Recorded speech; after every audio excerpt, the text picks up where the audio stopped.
Superhero movies might be the biggest thing at the box office today, and with the kind of epic action that we're getting from the Marvel Cinematic Universe, it's easy to see why.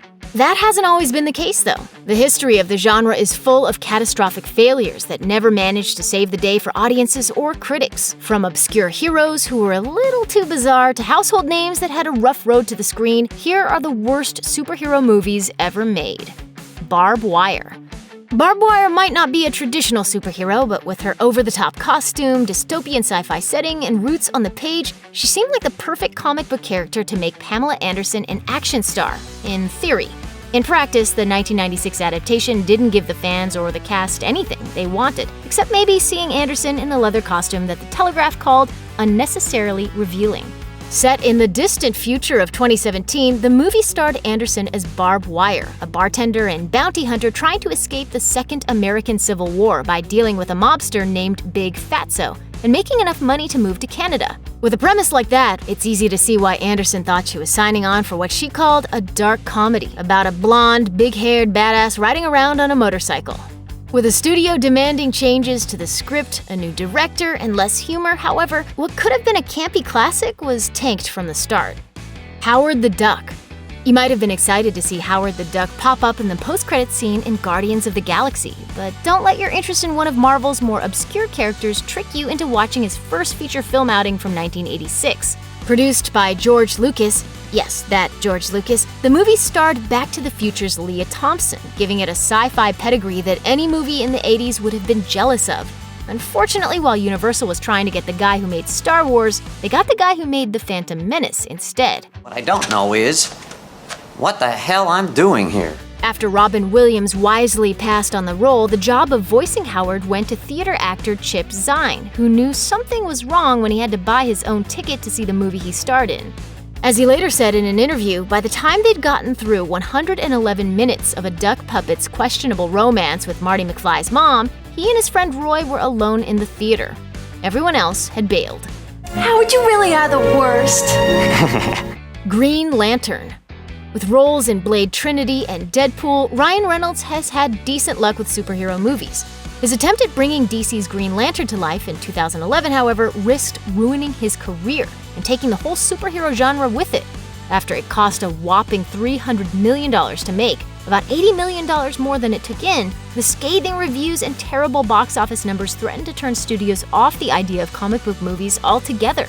Fortunately for Reynolds and the entire superhero genre, the same weekend Green Lantern opened, he shot the now famous Deadpool test footage that would convince Fox to give him a shot at redemption. Reynolds took the chance, and unlike Green Lantern, Deadpool was an R-rated smash. Steel. Black Panther brought superheroics to Africa and moviegoers into theaters in record-breaking numbers, and Blade kicked off the modern superhero film. But neither King T'Challa nor the Daywalker were the first black comic book hero to make it to the big screen. It's often overlooked, but Shaquille O'Neal beat them both to the punch when he starred in the 1997 adaptation of DC's Steel. Although you can't really blame anyone for forgetting about this downright awful movie. It was so bad that director Kenneth Johnson apologized for it, admitting that he probably should have walked away once he found out who his star was going to be. Shaq definitely had the heroic proportions to bring the Superman-inspired armored hero to life, but lacked the acting chops to save a miserable script that feels like a bad first draft of Iron Man. As Johnson revealed, however, Warner Brothers co-president Bill Gerber opted for O'Neal over the likes of Wesley Snipes and Denzel Washington because he thought Shaq would sell more toys. Considering Gerber was fired the next year, we're guessing the toy sales weren't much better than the movie. Spawn. When you sit down to watch a DVD commentary and the first thing the director says is, "You can blame it all on me," that's not a good sign. That's exactly how Mark Dippé introduces himself in the Spawn commentary. At the time, he was known as a visual effects wizard, but he'd never directed a movie before, and it showed. When Den of Geek revisited the 1997 film, they pointed out that for a movie based entirely around its visuals, quote, "a good number of the effects aren't good. Some are flat out awful." As a former staffer at Industrial Light and Magic, the visual effects should have been Dippé's specialty, although as far as he was concerned, the CGI wasn't the problem. Speaking to Wired in 1997, the outspoken filmmaker lashed out at censors, claiming, "The MPAA is driving a stake through my heart with this, because they're making me take this movie down so much." He also called it a very positive story, which is a little hard to believe considering that it's a movie about a zombie superhero getting yelled at by a demon clown. Daredevil. Long before he donned the Dark Knight's cape and cowl in the DC film universe, Ben Affleck made his ill-fated foray into the superhero genre with 2003's Daredevil. Despite Affleck's genuine love for the character, the cinematic version suffered from the tonal whiplash of ultra-serious images, mixed with goofy action like the playground fight between Daredevil and Elektra, and a murderous supervillain whose menacing insanity came off as cartoonish, and not in the good way. With a bad script and incredibly awkward visual effects, it's no surprise that critics offered up some unfavorable comparisons to Spider-Man, which hit theaters the previous year. They weren't the only ones. Affleck himself called Daredevil the only movie that he regrets making, and he agreed that the 2015 Netflix version was doing the character far better than a movie that, as he said, quote, never kind of got it right. The Fantastic Four. Technically, Roger Corman's The Fantastic Four has never been released, but this low-budget take on Marvel's first family became a thing of legend after bootleg copies began making their way around the convention circuit. The story goes that New Constantine Films contacted the veteran B-movie producer after failing to secure a $40 million partnership with 20th Century Fox. Nobody else wanted in, so since the rights to the Marvel property would expire if a movie wasn't in production by December 31st, 1992, Corman was hired to make the cheapest movie he could.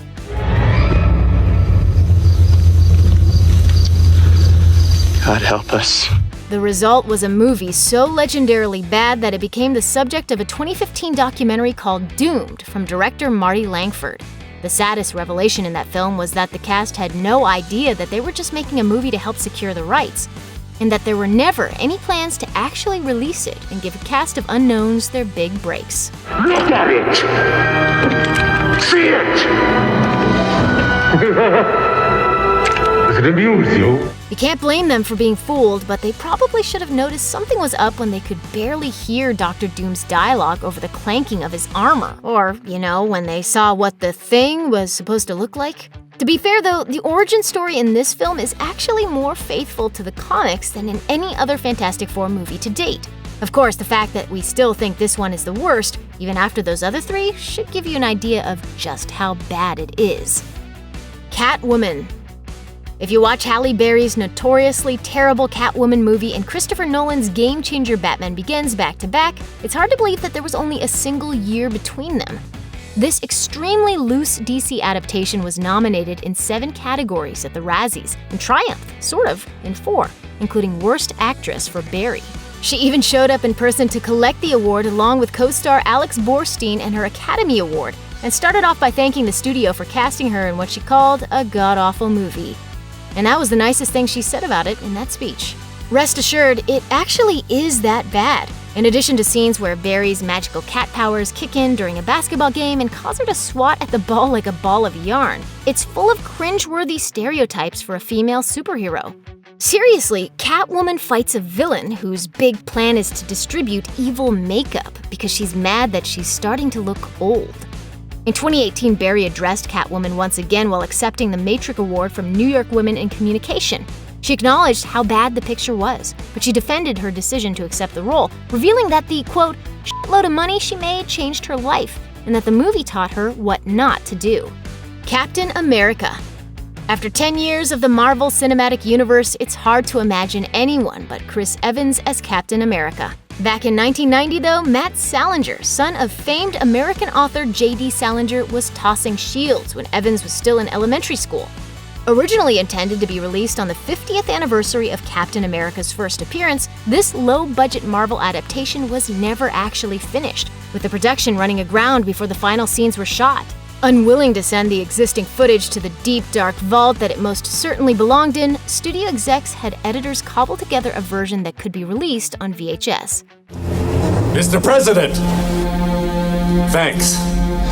Salinger later revealed that the film was as grueling to shoot as it is to watch, with his rubber suit causing him to overheat. On top of that, the costume looked ridiculous, thanks largely to the addition of rubber ears attached to the helmet, and the movie's Red Skull was inexplicably portrayed as an Italian mobster, complete with a hilariously over-the-top accent.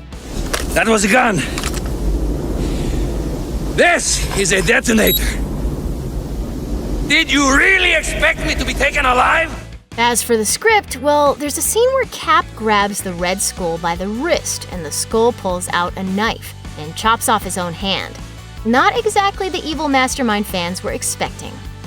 Condor Man. Dubbed an ideological intervention from the Disney machine by Time Out, 1981's Condor Man is a camp cocktail of Cold War spy thriller, comedy, and superhero movie, all watered down for family consumption. This misfire from the Mouse House stars Michael Crawford as Woody Whitkins, a comic book creator who insists on doing everything he writes in real life, just to prove it can be done. After accidentally getting involved with a seductive Soviet spy, Wilkins has to become the hero he created, flying and all.